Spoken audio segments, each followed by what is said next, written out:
agency. And the topic here is, what is the difference between express agency and implied agency?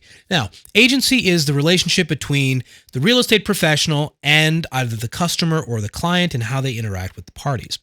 And we have two fundamental types when it comes down to it. There's express versus implied. And now what we'll do here is let's quickly go through these to figure out what the differences are. Okay. Number one, with express agency, it is established through a formal written agreement, compared to implied agency, which arises from the actions, the conduct, or the circumstances of the parties involved.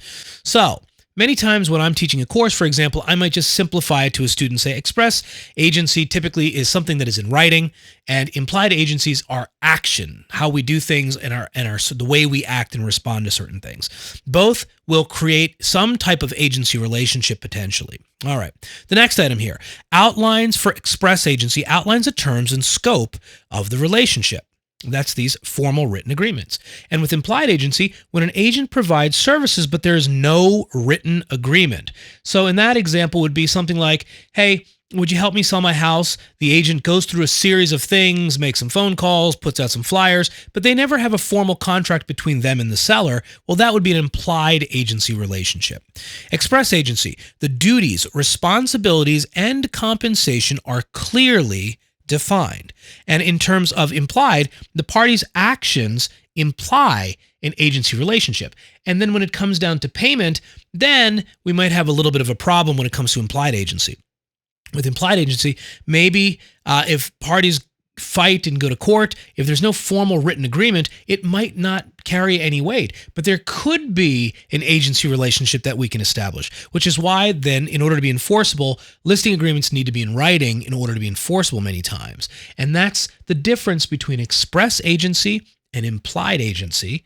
And good luck on your exams. We'll see you next. What is dual agency? Now, you're going to need to know a little bit about each of the different types of agencies: seller's agency, buyer's agency, facilitator or transactional broker, designated agency, and dual agency. So what is dual agency? It's an agency relationship where a real estate agent or broker represents both the buyer and the seller in the same transaction. Dual agency is prohibited in certain states due to the potential for conflicts of interest. Now, some of the important things to note. Number one, you might still need to know what dual agency is in all the states that you take this exam in, if you're taking an exam. If not, find out the customs and practices. But in essence, you want to know a couple of catchphrases. For example, what fiduciary obligations do we owe both sides if we're representing both sides as dual agency? And so, as you may remember, there's care, obedience, loyalty, disclosure, accounting, and confidentiality. We eliminate the first three. Care, obedience, and loyalty, we don't give those to either side. And if we're representing both as a dual agent, we only owe both sides disclosure, accounting, and confidentiality. All right, that's a basic overview of what dual agency is. Read those sections in your book. You definitely want to know how that frames out for exam purposes. Two of the more common real estate listing agreements that you tend to see recurring on exams is, number one, what is an exclusive right to sell agreement? And what is a net listing? Both of which exceptionally popular for the exam. So, number one, what is an exclusive right to sell? It's a listing agreement in which the listing brokerage collects a commission for the sale if anyone, including the seller, procures a buyer. So the exclusive right to sell means that it includes the seller trying to market the property themselves or bringing a buyer to the table. So if this express bilateral contract is signed between the seller and the listing company, then that means that anybody, including the seller themselves, finds a buyer for the property. The real estate listing company gets paid their commission. Now, what is a net listing? A net listing, again, very popular, is it specifies the minimum amount the seller wishes to receive from the sale. The agent's commission is anything above that amount. It's prohibited in many states due to the potential conflicts of interest, a lack of transparency, and the risks of exploitation of uninformed sellers. So net listings in many areas are prohibited. That could be the test question. They might use the phrase net listing, or it's something that The seller is looking to net a specific dollar amount, and anything above that number the agent can sell the property for, they can keep.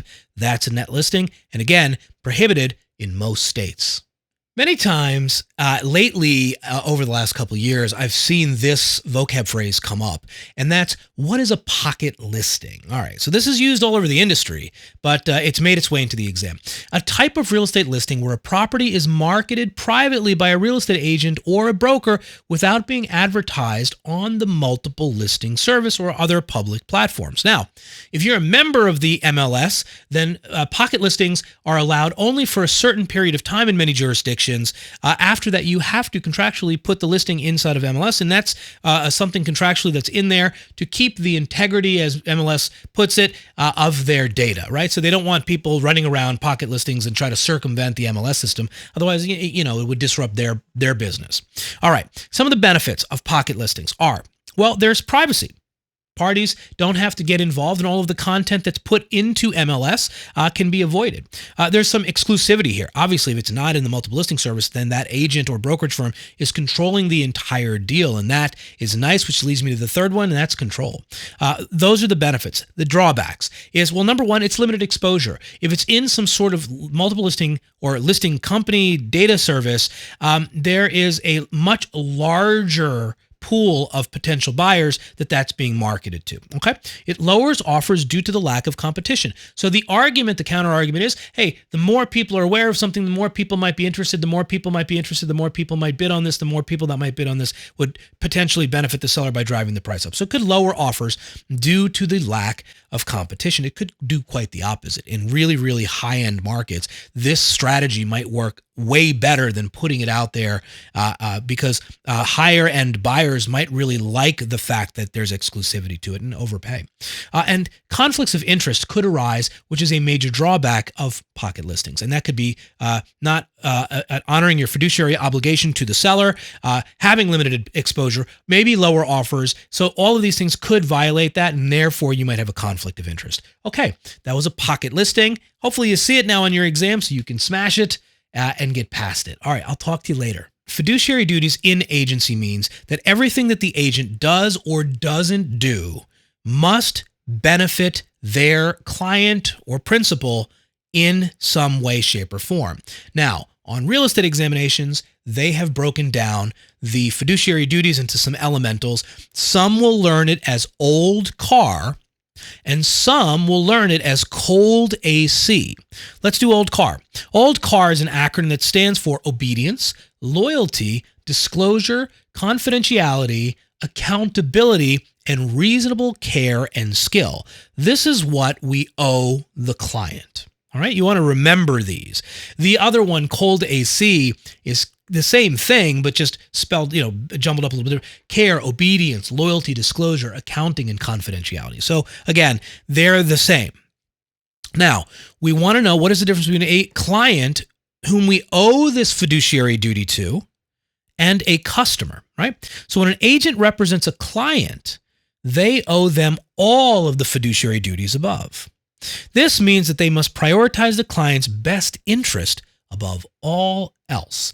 Absolutely, my friends, on real estate exams. Now, when an agent interacts with a customer, they owe basic duties of honesty, fairness, and integrity, but not the full scope of fiduciary duties that are owed to the client. Definitely tested. You definitely want to study these. Fiduciary duties or obligations, old car. Some of y'all, it could be cold AC. You want to know the difference between a client, also known as a principal, and a customer, and the duties we owe to those parties. They love to test on this stuff, so study up, study well. See you in the next one.